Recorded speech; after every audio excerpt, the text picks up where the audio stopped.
करते हैं, लेकिन जो सत्यवादी होता है वो कड़ा होता है, इसीलिए सत्य को कटु कहा जाता है। सत्यवादी जो होते हैं वो कटु बने कड़े होते हैं, जो मिक्सर वाले लोग होते हैं वो बहुत मीठे होते हैं, इसीलिए कहते हैं स्वीट पॉइजन। स्वीट पॉइजन वाले कब गेम कर जाएंगे कोई गारंटी नहीं, तो आप लोगों को पहचान बता दे। जो कड़ा बोल रहा है इसका मतलब एक नंबर का इंसान है, और जो मीठा वचन बोल रहा है स्वीट पॉइजन वाला इंसान है। इतना ध्यान कर लेना तुम लोग, बच्चियों को कर रहे हैं, ठीक है। आजकल लव जिहाद का जो ना वो कानून बन गया ना यूपी में एमपी में। अब जो है लव जिहाद में जैसे दूसरे कम्युनिटी का दूसरे कम्युनिटी में या दूसरे बिरादरी का दूसरे बिरादरी में भगा के भाग जाते थे, अब सबको आफत आ गई। अब कोई कहेगा तो समझो FIR हो गया, बस उसका एक तो व्हाट्सएप अभी अगर चैटिंग भी कर दिया तो FIR।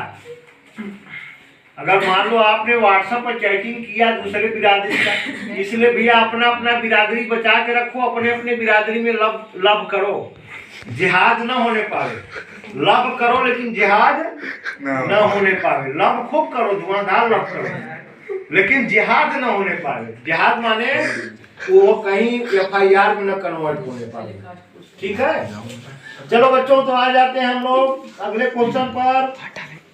वह कौन से प्रधानमंत्री थे जो संसद का द्वार ही नहीं प्रवेश कर पाए? भारत के कौन से ऐसे प्रधानमंत्री थे, वो यूपी के ही थे, जो संसद में अपना बहुमत ही नहीं सिद्ध किए और इंदिरा गांधी के रहमो करम पर वो प्रधानमंत्री बने थे और जनता पार्टी को तोड़ करके कुछ दिनों के लिए प्रधानमंत्री बने थे। उसका नाम बताएंगे नंदनी नामदेव, चौधरी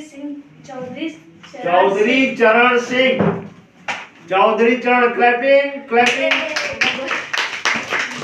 स्वर्गीय चौधरी चरण सिंह आपके माननीय अजीत सिंह जो उत्तर प्रदेश के नेता हैं, RLD के अध्यक्ष हैं, उनके पिताजी थे, जो संसद में कभी भी अपना संविधान नहीं सिद्ध किए और 3-4 महीना तक प्रधानमंत्री रहे। इंदिरा गांधी ने सपोर्ट किया था लेकिन संसद में नहीं गए, इसीलिए कहते कौन ऐसा प्रधानमंत्री थे जो संसद में बिना गए ही 4 महीने प्रधानमंत्री रहे, ठीक है। वो संसद का मुख नहीं देखे। बाबूजी हमारे कहते थे, क्योंकि हमारे बाबू स्वर्गीय जयशंकर सिंह जो चंदौली हमारे फादर थे, इतने ऑनेस्ट, जैसे हम अब पूछी चले वो बेटा भी है। देन तो जैसा आपका DNA रहेगा, आपके जैसे फादर्स रहेंगे वैसा हिस्सा होता है, डाटर होते हैं। यही तो साइंस है, बायोलॉजी है। आपके 80% जेनेटिक कैरेक्टर चेंज होता है आपके DNA से, और 20% एटमॉस्फियर से। 80% आपके बाप का ही लक्षण बेटे में रहता है, बेटियों में रहता है। माँ का लक्षण अधिकतर बेटियों में रहता है, बाप का लक्षण बेटों में रहता है। XY क्रोमोसोम्स होते हैं ना, आप लोग पढ़े होंगे बायोलॉजी में, XY, ठीक है। तो आ जाते हैं फिर टॉपिक पर। चौधरी चरण जी के बारे में बता दिए, अजीत सिंह के पिताजी थे। अजीत सिंह हमारे बहुत अच्छे नेता हैं उत्तर प्रदेश के। दल खूब बदलते रहते हैं, कभी सपा में, कभी बीजेपी में, तो कभी यहाँ वहाँ, ठीक है। दल बदलते रहते हैं। और निर्दलीय लोगों का जो ना चुनाव चिन्ह बेहरा होता है, ठीक है। निर्दलीय जो प्रत्याशी चुनाव नहीं करते हैं, बेहरा एक पौधा होता है, हम लोग चंदौली में बोला जाता है कि उसको 20 टुकड़ा करके भी फेंक दो, तनी से पानी या जमीन पा जाएगा तो फिर से पौधा उग जाएगा, ठीक है।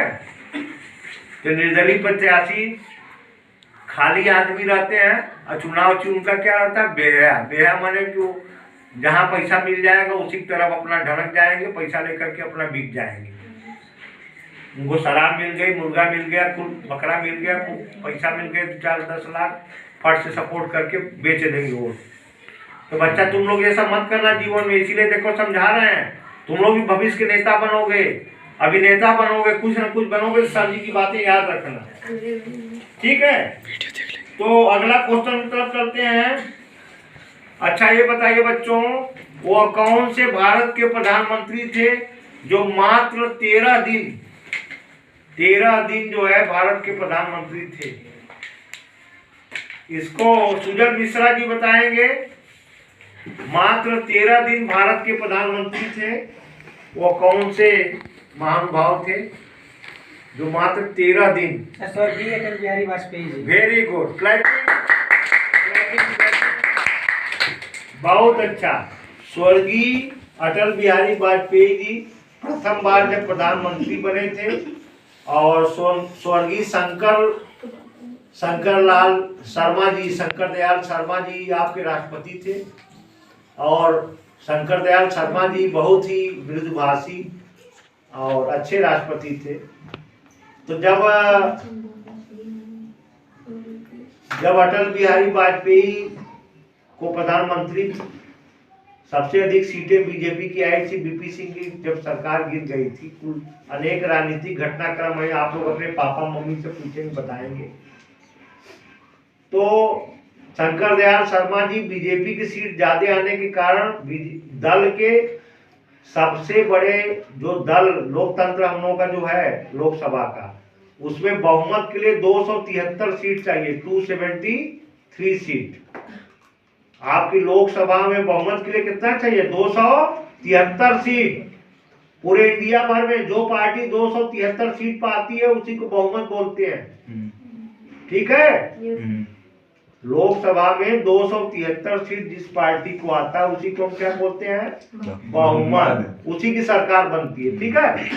तो अटल जी की संख्या कम थी, तो तब भी शंकर दयाल शर्मा थे। तो शंकर दयाल शर्मा जी ने कहा कि भाई चलो, अब तुम बड़े पार्टी के नेता हो तो तुम ही, लेकिन नियम यही होना चाहिए, जिस पार्टी को अधिक मेरिट में वोट मिले और ज्यादा परसेंटेज में। हमारे देश में क्या, हमारे देश में तो ऐसा डेमोक्रेसी मिक्स है, विदेशी सब मिक्स करा के संविधान बनाया गया।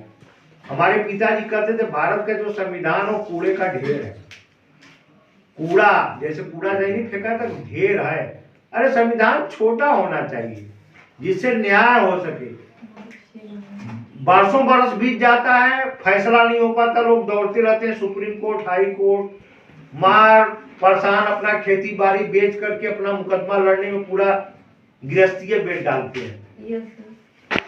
तो हम लोग का संविधान बहुत लचीला है, ऐसा नहीं होना चाहिए। अब नए संविधान की आवश्यकता है। देखो मोदी जी क्या करते हैं, क्योंकि अब 70 वर्ष पहले वाला संविधान अब इस समय फालतू कूड़े का ढेर टाइप का हो गया है। नया संविधान बनाने की जरूरत है भारत को। ये भी आत्मनिर्भर भारत के अभियान के तहत है। तो मोदी जी से विनम्र निवेदन है कि इस पर भी ध्यान देंगे। अगले क्वेश्चन पर हम लोग आते हैं। अगला आपका गांधी जी थी। गांधी जी ने किसको नेता की उपाधि दी थी? ये बताएंगे सृष्टि केसरवानी। स्वर्गीय श्री सुभाष चंद्र बोस। हाँ, स्वर्गीय श्री सुभाष चंद्र बोस। तो अच्छा से बोलिए, स्वर्गीय सुभाष चंद्र। क्लैपिंग करो सब लोग। Very good. देखिए आपके सुभाष बाबू आपके पश्चिम बंगाल के थे। और समरी सुनिए, कोई बात नहीं करेगा। सुभाष चंद्र बोस जो है हमारे देश के उस जमाने के सबसे टैलेंटेड विद्वान व्यक्तियों में से एक थे। और आपको शायद नहीं मालूम होगा, जब उन्होंने स्वतंत्रता आंदोलन में अपना योगदान दिया और भारत छोड़कर जापान गए, जापान से सिंगापुर गए, तो मैं जो लाल मोहन सर बैठे हैं ना, इनके हमारे सगे बाबा विश्वनाथ सिंह से सिंगापुर में हमारी डेयरी चलती थी। हमारे बाबा की डेयरी चलती थी, 100 गाय थी। 1942-43 की बात बता रहा हूँ। 1945 में द्वितीय विश्व युद्ध छूटा, पूरे दुनिया का युद्ध चल रहा था और सारे देशों से अंग्रेजों को मार के लोग भगा रहे थे। उसी में अंग्रेजों के बमबारी के कारण सुभाष चंद्र बोस जी हमारे बाबा को भर्ती किए थे आजाद हिंद फौज में। सुभाष चंद्र बोस की सेना थी, उसका नाम था आजाद हिंद फौज। और हमारे बाबा और हमारे गांव के 25 लोग जहाँ डेयरी चलती थी पहाड़ी पर रहते थे। ऊपर से एयरफोर्स वाले बम गिराए और बाबा और 25 लोग सब पहाड़ी के अंदर चले गए। एक भी हड्डी नहीं मिली। उनका नाती मैं हूँ। इसीलिए हमको हर चीज का एक एक चीज का नॉलेज है। मेरे बाबा का क्या आया था, कुछ नहीं, कुछ बर्तन, और सारे लोग लूट लिए उनका प्रॉपर्टी। गाय वाय तो सब बम में मर गई, जितनी 100 थे गाय थी वो मरी, बाबा लोग मरे, 25 लोग गांव के पंडित ठाकुर सब बिरादरी के थे, सब मारे गए। ठीक है, विश्वनाथ सिंह मेरे बाबा का नाम था।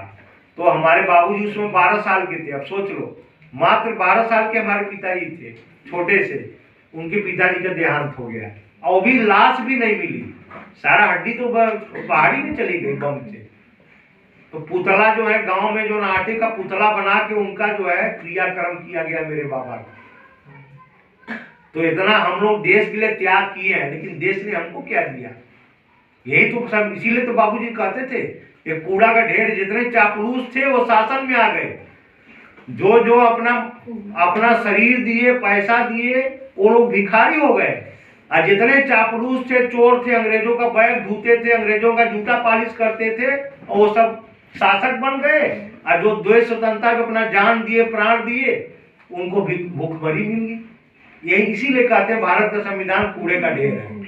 ठीक है, come to the point here. देखिए, उत्तर प्रदेश की वह कौन सी दलित महिला प्रधानमंत्री हैं जो 4 बार मुख्यमंत्री रही हैं? इसको बताएंगे ध्रुव गौतम। ध्रुव गौतम जी बताएंगे, बहुत अच्छे स्टूडेंट हैं, बताएं। स्वर्गीय कुमारी बहन Mayawati. Very good, clapping clapping. स्वर्गीय नहीं बेटा, स्वर्गीय नहीं, कुमार। इसलिए उसने बोल दिया स्वर्गीय, कोई बात नहीं है। कभी जबान, इसीलिए नंदन मैंने बोला जबान फिसल जाती बेटा, कभी उसका बुरा नहीं। बहन कुमारी मायावती हमारे उत्तर प्रदेश, चूंकि मैं उत्तर प्रदेश का रहने वाला हूँ, 4 बार मुख्यमंत्री रही हैं। और जिस समय मुख्यमंत्री थी उसी समय लोकसभा के चुनाव में 2009 में इलाहाबाद से मैं लड़ा था, और मेरा ही नामांकन इलाहाबाद के संसदीय क्षेत्र पर निरस्त किया गया था, लाल मोहन सिंह भारत बंसी। मैं 2009 में लोकसभा का चुनाव लड़ चुका हूं राष्ट्रीय समानता दल और अपना दल गठबंधन से।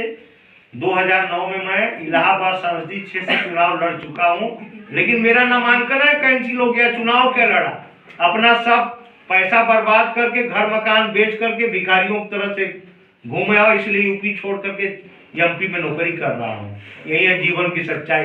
बाबा मारे गए देश के लिए, और नाती जो ना चुनाव लड़ करके भीख मांग रहा है।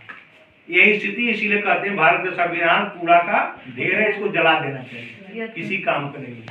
सत्य की यहाँ सत्य परेशान है, सारा चोर डकैत ऐश कर रहे हैं जिंदगी का। जो इस देश के लिए अपना जान दिया, प्राण दिया, वो सब भीख मांग रहे हैं।